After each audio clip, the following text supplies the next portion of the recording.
Mga magandang araw mga kaibigan. Bigyan natin ng reaction, opinion itong post ni Mr. June Abines, leader ng Maisog Cebu. Sabi niya, survival mode na mga politiko ngayon. Anyone who is perceived as enemy of Sara will lose this 2028 election. Even the media is changing tone as we speak, or they will lose franchise after 2028. Sara is the future. Take it or leave it. So, isinare lang ni June Abines ang article ng Philippine Star, Stronger Resistance to Sara Duterte Impeachment Seen in Congress. Ito, pahayag ni Senator Erwin Gatchalian. Sinasabi niya, both members of Congress, the House and the Senate, dumarami ang mga lawmakers na pumapabor na kay BP Sara. Anong ibig sabihin nun? Yun na, yung sinabi ni Abenes na yung mga politiko ngayon, tinitignan na nila, gumagapang na. Maalala ko tuloy si Ted Filon. Sabi niya, after 3 years, after midterm, ang mga politiko, gumagapang na yan, parang langgam. Langgam, yung ant.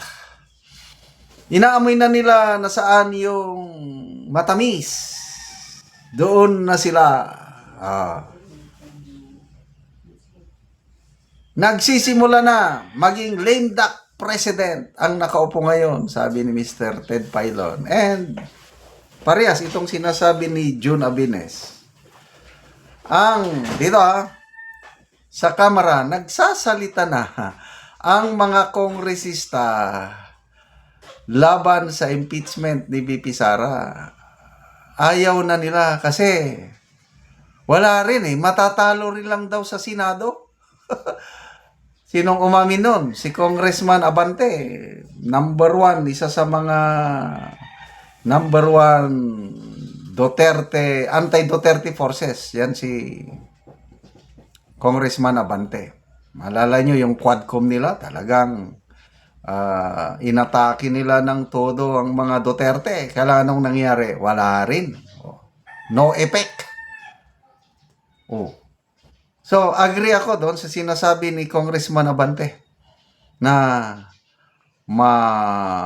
malamya o mahina, malamig ang suporta ng mga kongresistang nakakausap niya sa impeachment ni BP Sara kasi useless lang daw na pipirma sila ngayon. Pag pipirmahan nila, endorse nila ang impeachment case ni BP Sara, pagdating sa Senado, matatalo rin. At kinumpirma ngayon ni Senator Gatchalian na dumarami ang mga Duterte bloc. Both minority and majority senators magko-combine yan. Pag granting na makalikom sila ng 1/3 signature ng mga kongresista at darating ang labanan sa Senado, magbobotohan, siguradong mananalo talaga si BP Sara. Yun na lang, yung minority bloc, yung siyam. Sigurado yun, boboto, pabor kay BP Sara. Siyam lang ang kailangan Idagdag mo pa dyan si Senator Miguel Zubiri. Na bago lang in-interview siya mga 2 or 3 days ago. Ano masasabi niyo sa panibagong impeachment ni BP Sara? Sagot niya, you know, I am from Mindanao.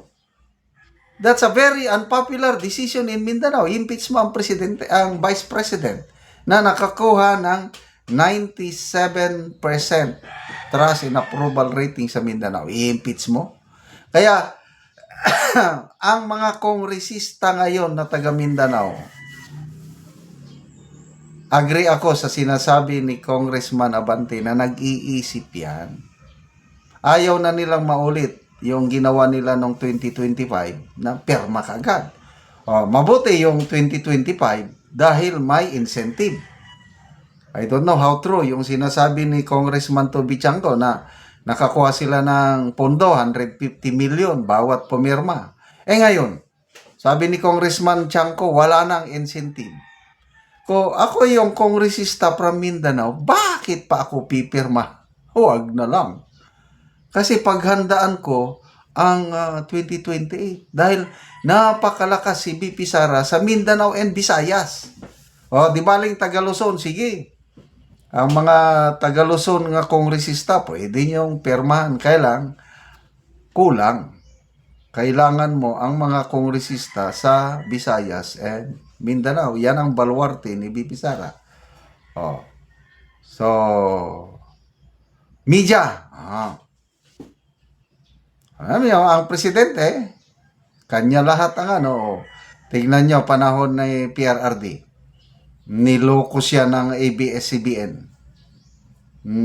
Nung 2016 na election, hindi brinodcast ng ABS-CBN yung kanyang advertisement.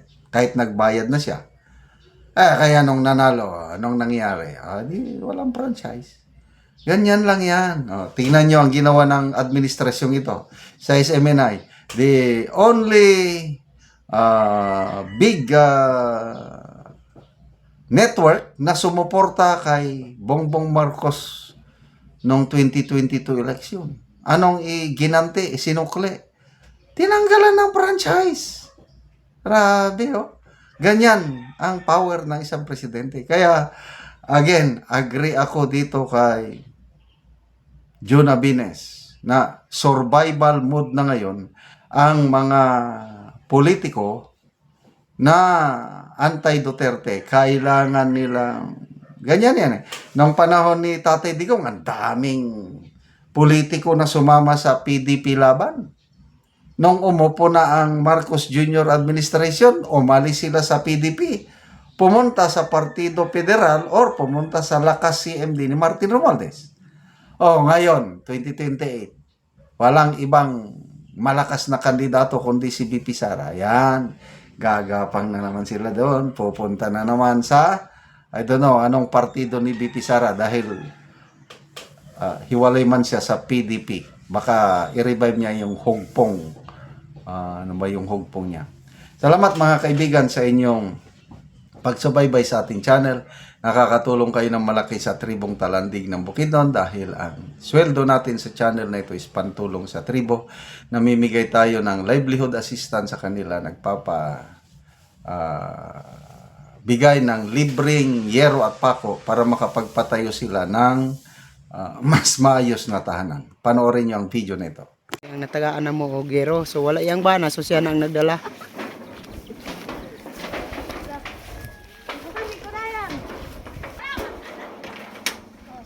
O karon mo na ang itsura sa atop sa natagaan na mo gero.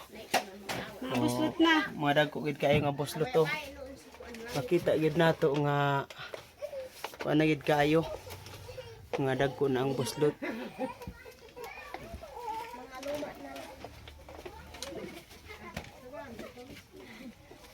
So karon pila na ni katuig ang inyong atop nga yero nga inani na ang itsura Siyam na. Siyam na katuig. So dugay-dugay na gyud. Ngano man sa siyam na katuig nga kuan buslot nang inyong atop wala man mo nakapuli og atop. Ani. Kalisod. Wala giri atop na mo. Tungod sa kalisod wala mo nakakuan gyud og inyong atop. So unsa ra inyong trabaho sa imong bana? Magmuso. Magmuso ra mo. Na kung walay muso, wala na gyud. So pila ka buok imong anak? Tulo. Tulo, so tanan naga-eskwela? Ang duha. Ang duha ga-eskwela. Unsa na yung mga grade? Grade 2. Grade 2. So siyam na katuig ang inyong balay. Inani na ang itsura. Asa ray karon imong bana? Nanggahad. Ang gahad siya. Amat sa Ginoo nga sa nagtabang sa sin. Mm. Nga magpadayon ng ilang hatag mga uban nga wala na tagaan. Mm. Diyan pa ang nanginahanglan nga sama kanako. Oo, so salamat kayo. Salamat kayo sa Ginoo. Oo, sige, sige.